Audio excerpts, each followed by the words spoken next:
Daily ലൈഫിലേക്ക് സ്വാഗതം. അനുഗ്രഹമായ ഒരു ക്രിസ്തീയ ജീവിതം എന്ന് പറയുന്നത് ആത്മീയതയുടെ വചനത്തിലൂടെയുള്ള യാത്രയാണ്. നമ്മുടെ ബലഹീനത ആത്മാവ് നമ്മെ സഹായിക്കുന്നു. മകനെ, ജീവിതകാലം മുഴുവൻ നമ്മുടെ ദൈവമായ കർത്താവിനെ ഓർക്കുക എന്ന വചനത്തിൻ്റെ വലിയ കൃപയിൽ നമ്മുടെ ജീവിതങ്ങളെ നമ്മൾ ഒരുക്കുമ്പോൾ, കർത്താവിൻ്റെ വലിയ വചനം ജീവിതത്തിൻ്റെ ഓരോ നിമിഷങ്ങളിലും എങ്ങനെയൊക്കെയാണ് ജീവിതങ്ങളെ ബലപ്പെടുത്തേണ്ടതെന്ന്, എങ്ങനെയാണ് ജീവിതത്തെ ഒരുക്കേണ്ടതെന്ന് നമുക്ക് പറഞ്ഞു തരുന്നുണ്ട്.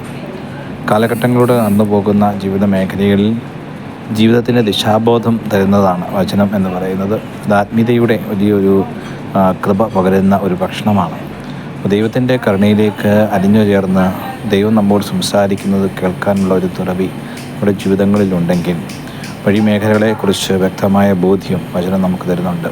അപ്പോൾ ആ വചനം നമ്മുടെ ജീവിതയാത്രകൾ കൂടുതൽ ബലപ്പെടുത്താൻ, ഈ കാലഘട്ടങ്ങൾ കടന്നു പോകുമ്പോൾ, മരുഭൂമി അവസ്ഥയിലൂടെ കടന്നു പോകുമ്പോൾ ഏത് വഴിയാണ് തിരഞ്ഞെടുക്കേണ്ടതെന്ന് തിരിച്ചറിയാൻ സാധിക്കുന്നതൊക്കെ ഈ വചനത്തിന് വലിയ അഭിഷേകമാണ്. ഈ അഭിഷേകത്തിലൂടെ നമ്മുടെ ജീവിതത്തെ ഒരുക്കുന്ന ഒരു ദിനമായി തീരട്ടെ എന്ന് പ്രത്യേകമായിട്ട് പ്രാർത്ഥിക്കുന്നേ. അനുഗ്രഹമായ പ്രാർത്ഥനാ ജീവിതം നമ്മുടെ ജീവിതങ്ങളെ കൂടുതൽ ദൈവീയ കൃപയിൽ ആശ്രയിച്ചുകൊണ്ട് ജീവിതങ്ങളെ ഒരുക്കുവാനും ക്രമീകരിക്കുവാനും തക്കവിധം നമ്മുടെ ജീവിതങ്ങളെ അത് ബലപ്പെടുത്തുന്നു. ഒരു പുതിയ സൃഷ്ടിയിലൂടെയുള്ള ജീവിതയാത്ര, ഒരു പുതിയ സൃഷ്ടിയിൽ ജീവിതത്തെ ക്രമീകരിക്കുമ്പോൾ പ്രത്യാശയുടെ ഭാവി അനുഗ്രഹമാക്കി തീർക്കുന്ന ദൈവത്തിൽ ചേർന്ന് നിന്നുകൊണ്ട് കൂടുതൽ സന്തോഷമുള്ളവരായി തീരുവാൻ നമ്മുടെ ജീവിതങ്ങളെ ഈ വചനം ബലപ്പെടുത്തട്ടെ എന്ന് പ്രത്യേകമായിട്ട് പ്രാർത്ഥിക്കുന്നു.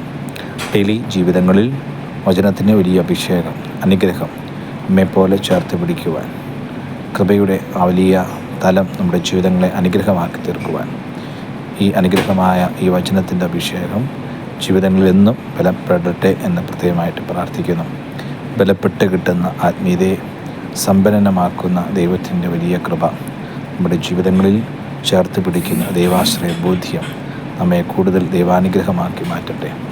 ആത്മാവിൽ ബലപ്പെട്ടു പോകുന്ന ജീവിതത്തെ കൃപയുടെ തലങ്ങളിലൂടെ നിന്നുകൊണ്ട് കൂടുതൽ ആനന്ദകരമാക്കി തീർക്കുവാൻ, കൂടുതൽ അഭിഷേകമുള്ളതാക്കി തീർക്കുവാൻ നമ്മുടെ ജീവിതങ്ങൾക്ക് കൂടുതൽ അനുഗ്രഹമായി തീരട്ടെ എന്ന പ്രാർത്ഥനയോടെ ദൈവീയ കൃപയോട് ചേർന്നുകൊണ്ട് ദൈവത്തെ ചേർത്ത് പിടിച്ചുകൊണ്ട് ആനന്ദം അനുഭവിക്കുവാൻ, സന്തോഷം അനുഭവിക്കുവാൻ, ജീവിതം കൂടുതൽ സന്തോഷിക്കുവാൻ, ജീവിതമായിരിക്കുന്ന മേഖലകളെ കൂടുതൽ ദൈവീയ കൃപയുടെ അനുഗ്രഹമാക്കി ഒരുക്കുവാൻ തക്കവിധം ദൈവം നമ്മുടെ ജീവിതങ്ങളെ അനുഗ്രഹമാക്കി തീർക്കുവാൻ, ഓരോ പ്രഭാതവും കൂടുതൽ പുഞ്ചിരിക്കുവാൻ, ഓരോ പ്രഭാതവും കൂടുതൽ ദൈവാനുഗ്രഹമായി മാറുവാൻ, ദൈവത്തിൻ്റെ കരുണയിലേക്ക് ചേർന്ന് നിൽക്കുവാൻ, കൃപയിലേക്ക് ചേർന്ന് നിൽക്കുവാൻ, ആ കരുണയെ അനുഭവിച്ച് ദൈവമായിരിക്കുന്ന തലങ്ങളിലൂടെ നടന്നു പോകുമ്പോൾ ഭയപ്പെടാതെ ദൈവത്തെ ചേർത്ത് പിടിച്ച് അമ്മയെപ്പോലെ ആശ്വസിപ്പിക്കുന്ന ദൈവത്തിൻ്റെ വലിയ സ്നേഹവും കരുണയും നമ്മുടെ ജീവിതങ്ങളെ ബലപ്പെടട്ടെ എന്ന് പ്രത്യേകമായിട്ട് പ്രാർത്ഥിക്കുന്നു.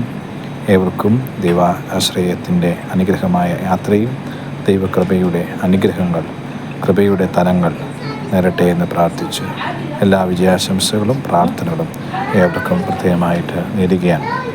അനുഗ്രഹമായ യാത്ര ദൈവാനുഗ്രഹത്തിൻ്റെ തലങ്ങളിൽ നിന്നുകൊണ്ട് ജീവിതത്തെ ഒരുക്കുമ്പോൾ ദൈവം തരുന്ന വലിയ സ്നേഹവും കരുണയും, ദിവ്യകാരുണ്യത്തിൻ്റെ വലിയ സ്നേഹം നമ്മുടെ ജീവിതത്തിൽ കരുണയായി തീരുവാൻ, കൃപയായി തീരുവാൻ ദൈവം അനുഗ്രഹിക്കട്ടെ എന്ന് പ്രാർത്ഥിക്കുന്നു. പരിശുദ്ധ അമ്മയുടെ വലിയ ഹൃദയത്തോട് ചേർത്ത് വെച്ച് അനുഗ്രഹമായ ഇന്നത്തെ ദിനത്തിൻ്റെ എല്ലാ അനുഗ്രഹങ്ങളും പ്രാർത്ഥനകളും ഏവർക്കും പ്രത്യേകമായിട്ട് നേരുന്നു. ദൈവം സമൃദ്ധിയായിട്ട് അനുഗ്രഹിക്കട്ടെ.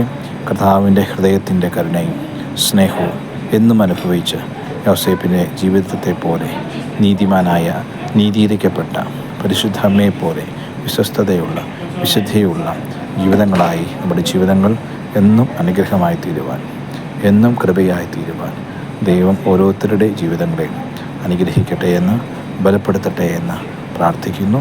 ദൈവം എല്ലാവരെയും സമൃദ്ധിയായിട്ട് അനുഗ്രഹിക്കട്ടെ.